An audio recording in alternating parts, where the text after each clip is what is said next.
Je suis debout devant vous. Merci Seigneur. Amen. Okay, juste un petit instant, merci beaucoup pour le témoignage. J'aimerais que tu précises, je n'ai pas bien compris, peut-être, certainement aussi pour bien compris, mais pour que ce soit clair pour tous, que tu précises le point concernant le mariage en fait. Oui. Le mariage, le divorce et le mariage au début. Enfin, est-ce qu'il y avait, je vois que tu précises ce point-là, je n'ai pas très bien compris en fait. Les conditions du mariage initialement, et puis jusqu'au divorce en fait. Juste ce point-là, brièvement, c'est pas très long, c'est juste pour qu'on soit clair, qu'il n'y ait pas de confusion en fait. Les conditions au mariage, c'était quoi? C'était que moi, j'étais déjà divorcée. Et lui aussi, quand je l'ai rencontré, il était divorcé. C'est là le problème. C'était là le problème. Donc du coup, entre mon divorce et le sien, comment voulez-vous que la paix soit entre nous? C'était les bagarres, les tromperies, tout ce que vous voulez. Les mots que je sortais dans la bouche, c'était comme les flèches, jamais d'entente.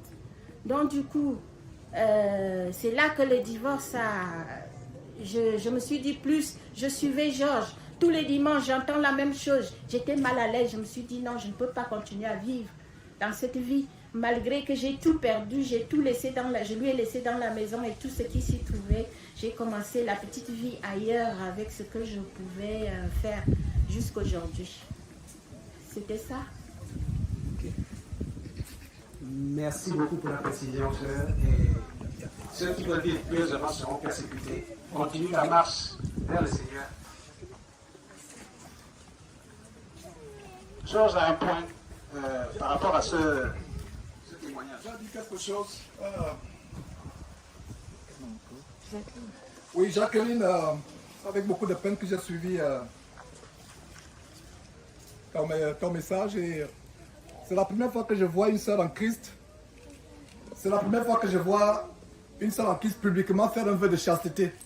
Elle est encore très jeune, elle n'a que 59 ans. Elle pourra peut-être, si le Seigneur Jésus ne vient pas entre temps, elle peut vivre encore même, pourquoi pas 35 ans, même 40 ans, elle peut encore vivre longtemps, mais elle a décidé de faire un jeu de chasteté. Un vœu de, pardon, excusez-moi, c'est la plus de temps pour moi, un vœu de chasteté. Et sois fortifiée, ma soeur, tu as fait la bonne chose, et si j'ai compris, cet homme sortait avec la voisine ou le voisin. Le voisin. Le voisin. Dieu t'a sorti d'une terrible abomination. D'une terrible abomination. Je ne sais pas si vous pouvez vous représenter ce que ça représente sur le plan spirituel pour une femme qui va avec un homme qui va avec un homme. C'est quelque chose c'est horrible sur le plan spirituel. Mais la consolation que j'ai pour toi, c'est que Dieu t'a affranchi. Dieu t'a affranchi. Que la paix de Dieu soit avec toi. Et sois vraiment persévère dans cette parole. Nous rendons grâce à Dieu. Et ce n'est pas mes enseignements, c'est les enseignements de la parole de Dieu. Je ne suis qu'un instrument. Et continue à persévérer dans cette parole de Dieu, Jacqueline. Et beaucoup de courage. J'aimerais dire quelque chose par rapport au mariage et au remariage. Surtout vous les jeunes gens, je vous en supplie, rendez-vous service. Quand vous pensez que vous voulez vous marier, ne vous mariez pas avec quelqu'un qui est déjà divorcé. Faites des recherches. Engagez même un détective. Parce qu'il y a des bandits là dehors. Moi, j'étais un bandit en chef bandit. Je sais comment l'homme avec la langue mielleuse sait embobiner une femme. Je faisais partie. J'avais une langue exercée pour séduire. Et j'ai entraîné beaucoup de femmes en enfer. Et je le dis aujourd'hui avec larmes. Mais, jeunes gens, jeunes filles, le témoin de la sœur fait mal. La Bible dit, tel autre péché hors du corps, mais celui qui commet l'impudicité pêche contre son propre corps. Il y a des erreurs que j'ai commises, que certains parmi nous ont commises, qui nous poursuivront jusqu'à la fin des jours. Est-ce que vous comprenez ce qu'elle dit? Par exemple, un enfant qui s'est entêté, on donne des conseils, elle va attraper une grossesse, on ne sait pas qui est le père, elle devient chrétienne. Est-ce que Dieu lui a pardonné? Je ne sais pas si on dit lui a pardonné, je pense qu'on pardonne à quelqu'un, c'est ça. Voilà. Dieu lui a pardonné. Est-ce que Dieu lui a pardonné? Oui, Dieu lui a pardonné. Mais elle portera les conséquences du fait qu'il y a cet enfant, elle a perdu sa virginité. Jeunes gens, vous qui n'êtes pas encore mariés, je vous en supplie, n'oubliez pas ces paroles. Ne vous mariez pas par précipitation. Il y a des gens qui sont mariés, qui travaillent même avec nous, etc. Aujourd'hui, certains sont presque au divorce. Et d'autres sont entêtés. J'ai donné des conseils à des jeunes gens. Ils sont entêtés. Aujourd'hui, ils vivent le calvaire. Et surtout, avant de se marier, je vous assure, priez Dieu. Quand je dis prenez un détective, je ne conseille même pas un détective. Dieu nous révèle des choses. Priez. Mais si vous n'avez pas la foi pour prier, prenez un détective. Vraiment, cherchez, parce qu'un homme va vous dire qu'il n'a jamais été marié. Parce que quand vous mariez, c'est fini. Et si quelqu'un parmi nous est marié et divorcé, vous vivez dans l'adultère. C'est la parole de Dieu. Vous vivez dans l'adultère si quelqu'un parmi nous est marié et divorcé. On se marie une fois. Se marier et se remarier à quelqu'un, c'est l'adultère. Et aujourd'hui, les faux pasteurs et de noces encouragent le mariage et le remariage. Le seul mari que vous devez avoir, vos femmes, c'est le premier. Et tant qu'il vit, même si vous divorcez, vous serez toujours mariés aux yeux de Dieu. Tant qu'il vit, la seule chose qui met fin à un mariage, c'est quoi? Merci, amen. La mort. Vous voyez, c'est pas moi qui ai répondu. Les frères ont répondu. Parce qu'ils ont la connaissance de la parole de Dieu. La seule chose qui met fin à un mariage, c'est la mort. Donc, toi qui es marié, si ton mari vit, et tu l'as connu, il était déjà marié, ou quand tu étais marié, comme le cas de Jacqueline, elle a fait la meilleure chose. Elle a fait avec foi. On ne force personne. Vous avez le libre arbitre. Choisissez si vous voulez plaire à Dieu ou si vous voulez plaire au monde. On n'a pas prévu un enseignement sur le mariage, mais ce témoignage ouvre la porte à une exhortation. Dieu voulait que nous soyons purs. Je disais à la sœur Maximine, il s'est parlé quelque part. Elle a le même problème. Cette sœur a pleuré hier soir. Vous avez tout le monde qui était parti. Nous sommes restés seuls autour de la table. Malgré le fait qu'elle ne réside pas ici.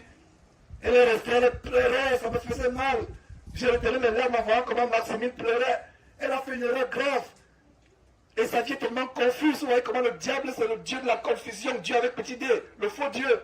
Il apporte la confusion. Et votre vie, vous n'avez plus la conscience tranquille. Je vous assure, je lui disais hier, mieux vaut être célibataire, je vous assure, que de se marier et aller à l'enfer. Le bonheur sur cette terre, sur pour un temps. Regardez, nous sommes aujourd'hui en France, ce beau pays, la France, que j'ai appris à découvrir depuis une semaine. Il y a des gens dans ces villages qui sont morts. Qu'en est-il à Paris? Il y a des gens qui sont dans les morts, qui sont morts. Vous pensez que nous sommes ici présents parce que nous sommes meilleurs? Ne pensez pas que nous sommes éternels. Notre vie sur terre.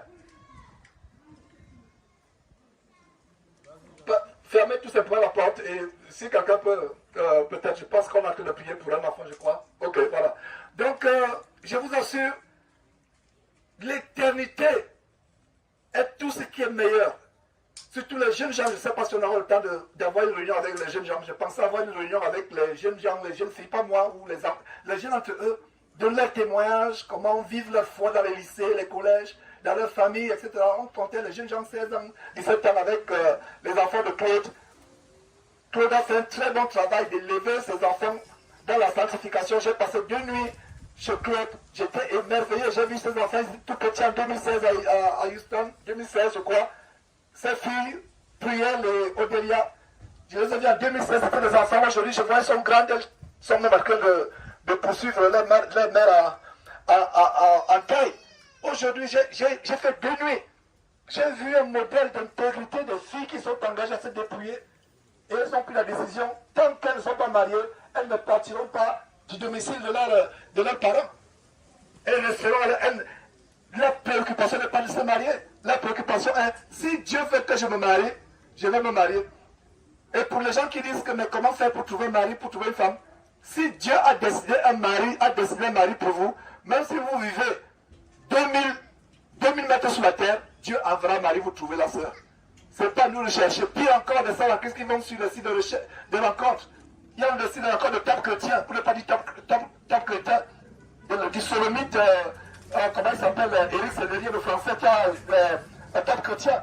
Vous n'allez pas dans le site de rencontre pour rencontrer les femmes, pour rencontrer les hommes. On dit soi-disant site de rencontre chrétien. Quelle abomination! Attendez votre mari, attendez votre femme.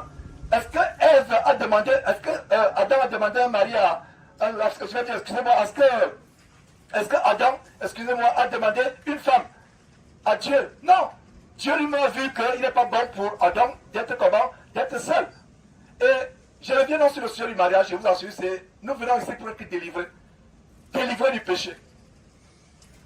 Avant de vous marier, jeunes gens, et vous qui êtes célibataires sœurs, vous qui êtes célibataires frères, avant de vous marier, assurez-vous que la femme que vous épousez n'a jamais été mariée. Sinon, vous allez épouser la femme qui appartient à quelqu'un. Assurez-vous, vous, jeunes femmes, ou femmes tout court qui désirez vous marier, désirer se marier, ce n'est pas un péché. Bien qu'on aura les tribulations dans la chair.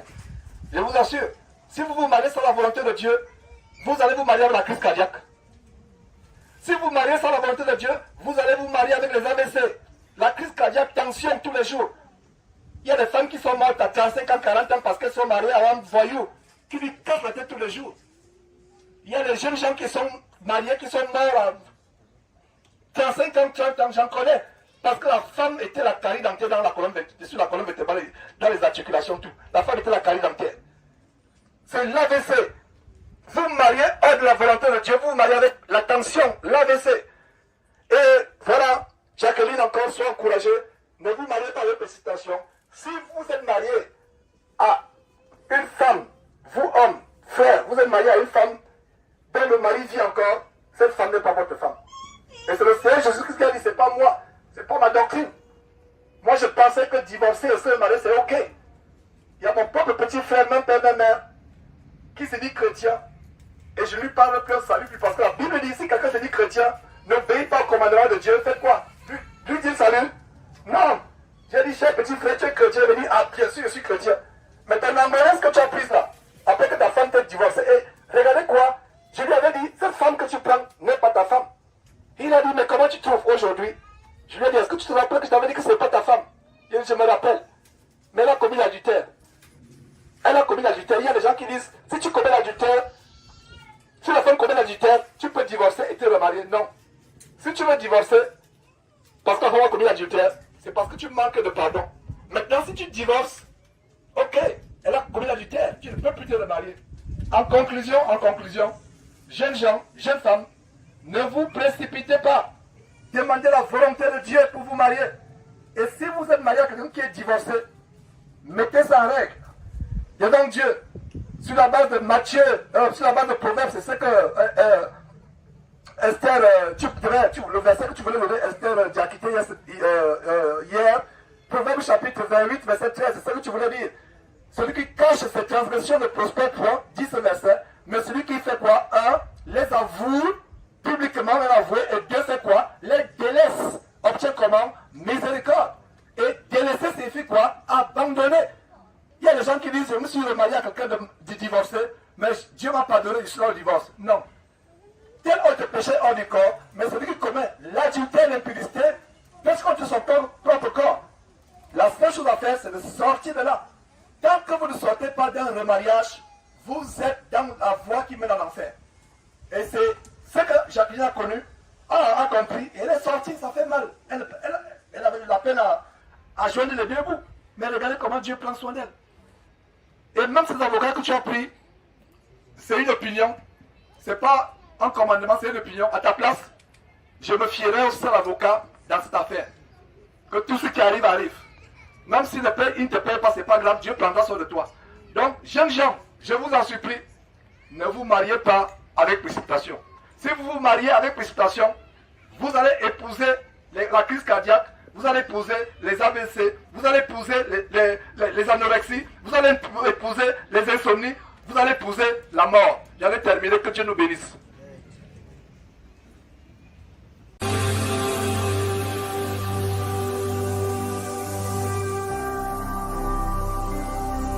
Jésus-Christ TV, vous connaîtrez la vérité et la vérité